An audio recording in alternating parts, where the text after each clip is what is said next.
साथियों, आज सिर्फ भारत में ही नहीं बल्कि पूरी दुनिया में अंतर्राष्ट्रीय योग दिवस को बेहद उत्साह के साथ मनाया जाता है। एक राष्ट्र और एक संस्कृति के रूप में यह हम सब के लिए बेहद गौरव का विषय है कि दुनिया अब हमारी संस्कृति को यानी कल्चर को एक्नॉलेज कर रही है और एक्नॉलेज ही नहीं कर रही है बल्कि वह अडॉप्ट कर रही है।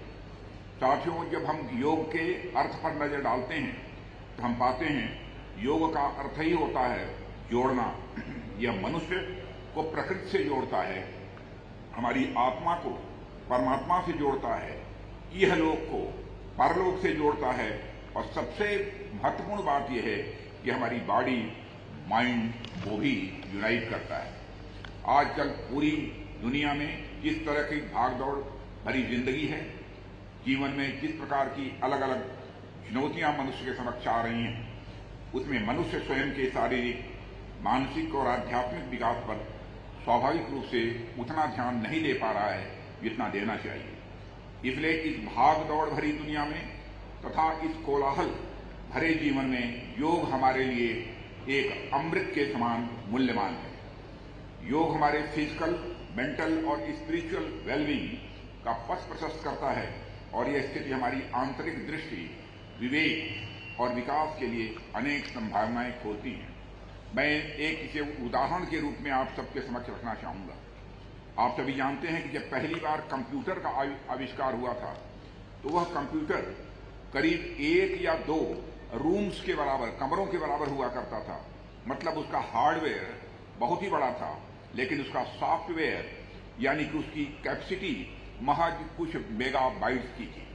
धीरे धीरे उसके विकास का क्रम आगे बढ़ा और कंप्यूटर बनाने वाले वैज्ञानिकों ने उसके हार्डवेयर के साथ साथ सॉफ्टवेयर के विकास पर ज्यादा ध्यान देना प्रारंभ किया।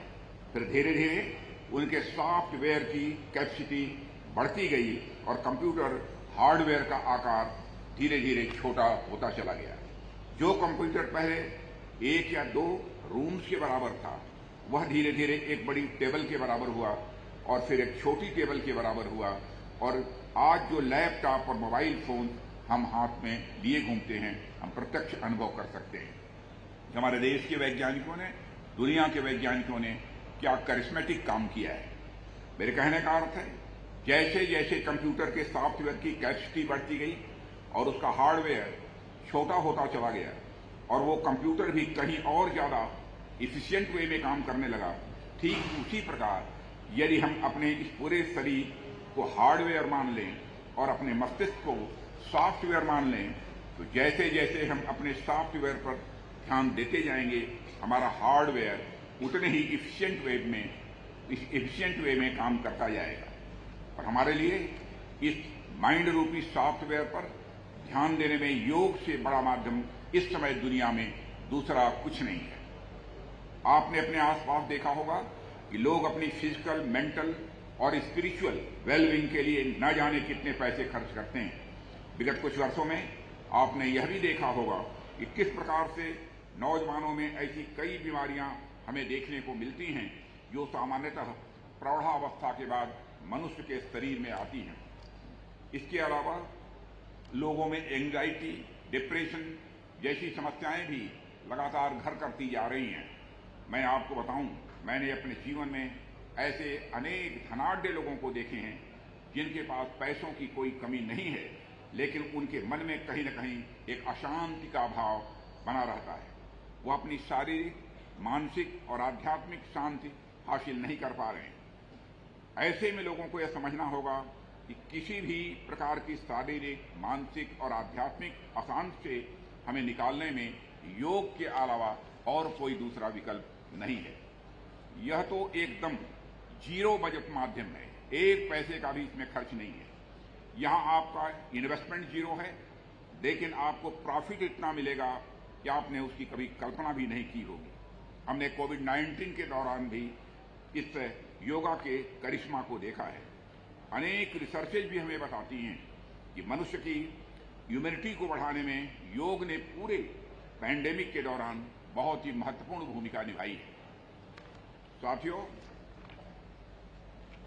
आप जानते हैं जो समुद्र में जितना गहरा उतरेगा वह उतने ही मोती प्राप्त करता जाएगा। अर्थात आप योग में जितने गहरे उतरते जाएंगे उतना ही आप धारणा, ध्यान और समाधि की ओर भी स्वाभाविक रूप से बढ़ते जाएंगे। लेकिन योग के शारीरिक पक्ष को तो मुझे लगता है कि हम में से प्रत्येक को अपने जीवन में अपनाना ही चाहिए। साथियों, योग तो युगों युगों से भारतीय सभ्यता और संस्कृति का एक अभिन्न अंग बना हुआ है। हम ऐसे देश के निवासी हैं जहां अपनी योग साधना के रूप में हमारे ऋषि और मनीषी हमारे समक्ष एक अमूल्य विरासत छोड़कर गए हैं। हमारे यहाँ तो योग को मानव सभ्यता जितना प्राचीन माना गया है। आपने सुना होगा कि रामायण, महाभारत व पवित्र ग्रंथों में ऐसे प्रसंग अनेक बार आते हैं जहां मनुष्य ने सिद्धियां प्राप्त करने के लिए योग का ही सहारा लिया है। यहाँ मैं योग का अर्थ सिर्फ कुछ आसनों से नहीं है, बल्कि योग इससे कहीं अधिक व्यापक है और योग का संबंध कर्म, ज्ञान और भक्ति भी है। इसी केरल की धरती से 7वीं शताब्दी में जगत गुरु आदि शंकराचार्य निकले, जिन्होंने अपने जीवन का एक बड़ा हिस्सा पूरे भारत में योग संस्कृति के विकास के लिए समर्पित किया।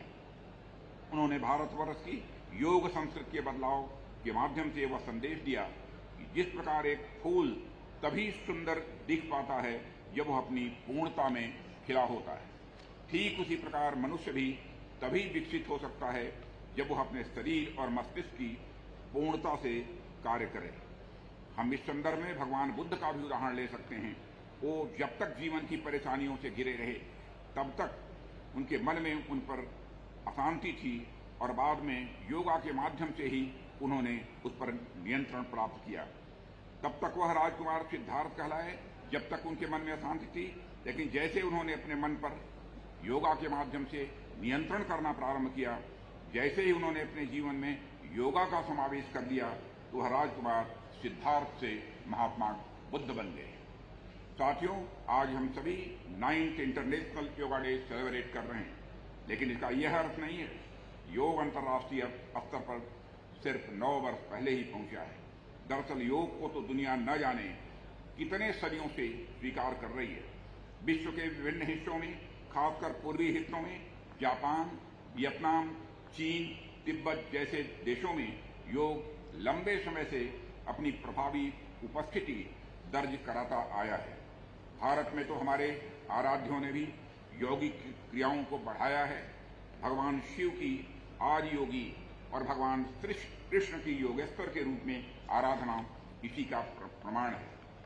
साथियों, इसके अतिरिक्त आधुनिक युग में भी स्वामी विवेकानंद द्वारा राजयोग पर लिखी गई टीका योग की सार्वभौमिकता को दर्शाती है। मेरे कहने का तात्पर्य है कि भारत के इस ऐतिहासिक विरासत को भले ही यूनाइटेड नेशंस ने 9 वर्ष पहले अंतर्राष्ट्रीय योग दिवस के रूप में मान्यता दी हो, लेकिन योग का अंतर्राष्ट्रीयकरण आज से सदियों पहले हो चुका है। साथियों, इस अंतर्राष्ट्रीय योग दिवस पर आइए हम सब मिलकर एक प्रण लें कि हम सभी योग को अपने जीवन का एक अभिन्न अंग बनाएंगे।